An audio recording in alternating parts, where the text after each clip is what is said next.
Coach is on the road, taking youngsters behind the scenes with the MLB stars of the game. Now I got the man here for the Chicago Cubs. I'm gonna let him introduce himself. Hi, I'm Mark Leiter Jr.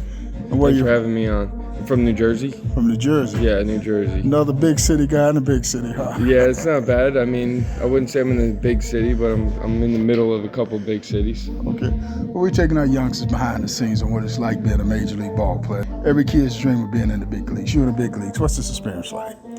It's unbelievable. In all seriousness, it's actually funny that you asked me that question. Like, my cousin just made his major league debut on the other day. So the same thing I would tell him. It's like you have your dreams and everything about your dreams, and when you get to experience it for yourself, it's better. So it's hard to explain because it's like a feeling that words don't do justice. And even like my cousin and my dad and my whole family had played in the major leagues, and words didn't do it justice. Like, the experience itself is something so unexplainable that it can only be described as a feeling, in my opinion. So you got a bloodline here going on in this MLB. Yeah. We made baseball history with my cousin getting to the major leagues. Who's your cousin, by the way? Jack Leiter. Okay. With the Texas Rangers. Okay. My dad and my uncle are the first brothers to play in the MLB, and both have their sons play in the MLB as well. So that's a pretty cool feat, and something that our family is very proud of. All right, so y'all got a family tree going around here, huh? Yeah, we do. So, man, what is it like? Most kids think you guys get drafted in the big leagues the next day. What is this road like getting here? It's a much longer road than most will think, but it's very rewarding, and I think we're the most prepared when we get our chance to get to the highest level, with the trials and tribulations that you go through in the minor leagues, and also just through the amateur ranks. But you get drafted. That's a dream. That's dream number one. And then you get to play some minor league baseball, and you get to really start to see there's a lot of really good players across the country and across the world. Yeah. And you get your first, in some cases, you get your first taste of, some guys that are speaking different languages, and you kind of start to.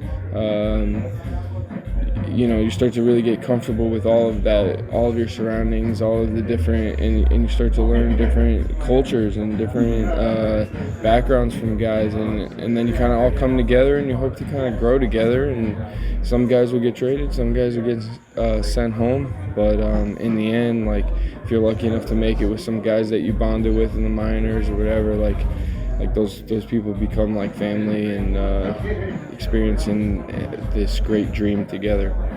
And more importantly, you find out that there's different day and night between the minor leagues and the big leagues.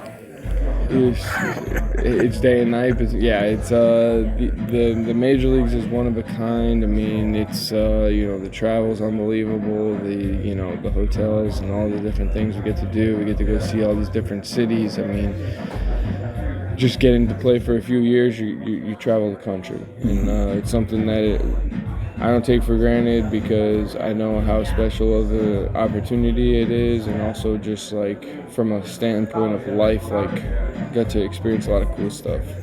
And more importantly, being a member of the Chicago Cubs, I mean, you wear your finger out with all these Cub fans signing autographs. Yeah, that's something that I was a big collector as a kid, so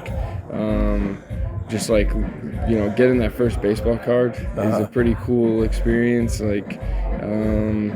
Not everybody's going to be a superstar in this game, but that first time you get a baseball card, it's kind of pretty cool, being a kid collecting, and then they're making one of you. So there's all these little hidden nuances, and make the whole entire dream that more special. So you got a baseball card of yourself? Yeah. We got. I'm going to look that up. I'm going to find me one. Now, last two questions. Outside of your family tree, who are some of the players that you idolized along the way?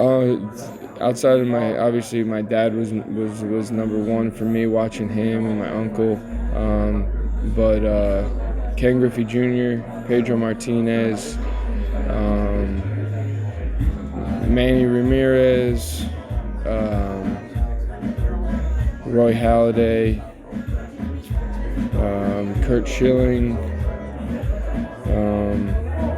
There's a lot of guys that I really enjoyed watching compete. Those were some of my all-time favorites. Francisco Liriano was another one that was really fun for me to watch. Hanley Ramirez. Those were some of my favorite players growing up, and get a chance to meet some of them, or as a kid I got a couple of them to get to meet, and it was a pretty cool experience. But there's so much talent across the league. Getting to be here every day and get to really appreciate the ability that all these guys have is really special as well. You made sure you named all the heavyweights too, huh? Yeah. All right, last question. Every kid's dream playing in the big leagues. You get that call up, you're going into the big leagues. Walk in this locker room for the very first time, see your uniform hanging up. What's that feeling like? Honestly, it's the first day is kind of a whirlwind because you got so for me, I'll give you just a quick what I went through.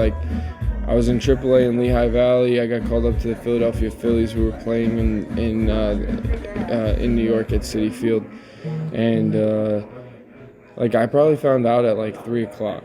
The car picked me up at 4 o'clock. We got to the stadium at 6:15. The game was at 7. So had about 4 minutes to look at the locker with the uniform in it, and before I was trying to get ready and get out to the bullpen before the game started. So you got a bunch of family and friends that are there, especially for me being in New Jersey, getting to make my call up in New York. Had a lot of people to call, a lot of people to tell. Walking out on the field for the first time, it's everything for the first time the phone rings, first time you come into a game, first time you give up a run, first time you give up a homer, first time you strike somebody out, first time, it's just nonstop. So I think it takes a couple of days or maybe a week or two to really understand what you just went through. But it's an amazing experience. It's worth putting in everything that you got to put in the early days, and I think just some advice for the kids that are coming up, just fall in love with competing. I think if you fall in love with competing against your peers and I'm better than you and I'm going to show you not in a respectful way, but it shows that when you start having those times as you get further on, you just always revert back to competing. And I think that that's a simple way to not get lost with the way today's game has gone to a lot of the training year round and a lot of different things. Just fall in love with competing, and it doesn't only have to be baseball. Compete hard in everything you do, and want to win, want to be the best. And if you do that, good things happen in the end. Coach, what the man. Yeah. Appreciate it. Thanks for having me. Thanks a lot. So what else new out there in the sports world? Give us a little update on our League of Our Own. League of Our Own is coming great. We still got spots open for players. We're looking in May to have a big turnout with tryouts as players end their college seasons and they're looking for someplace to continue playing baseball. As guys finish high school and find out they don't have a college to go to and they want to continue playing baseball, the League of Our Own is going to be standing there with its doors open, looking to develop ball players, give ball players the opportunity to continue playing baseball, give our ball players a chance to let their talent be seen in Major League Scouts and overseas market. And we're looking forward to it. We cut the games down to 30 games in 30 days, starting off as opposed to 50 games in 50 days, which allowed us to reduce the fee, so you save some money. We're looking forward to it. We got 4 teams right now. We're prepared to go to 6 teams if we get an overwhelming response. We got Foster Chicago Elite Giants. We got the Sam Allen Monarchs, Satchel Paige All-Stars, Dick Allen Hitmen. Dick Allen saved the White Sox back in the 70s, when he came on as one-man show and wound up being the most valuable player. So we got a lot of history, and we got some more names out there to be looking forward to as we expand the league, because after we get through year 1 or 2, we're looking to expand into back to a 50-game season, but a 50-game summer season. So we're going to have a fall and a summer season going on, and we're going to have nonstop baseball for those true baseball fans that want to play baseball. So if you're looking for that opportunity, Wani Wan ready to give you some coaching. Yeah. You know, we With a third base coach like this. Let's go. We got it Next game, I might have to be the umpire. Might be. And then after the game, we're going to have to be the cook. We're going to have some burritos.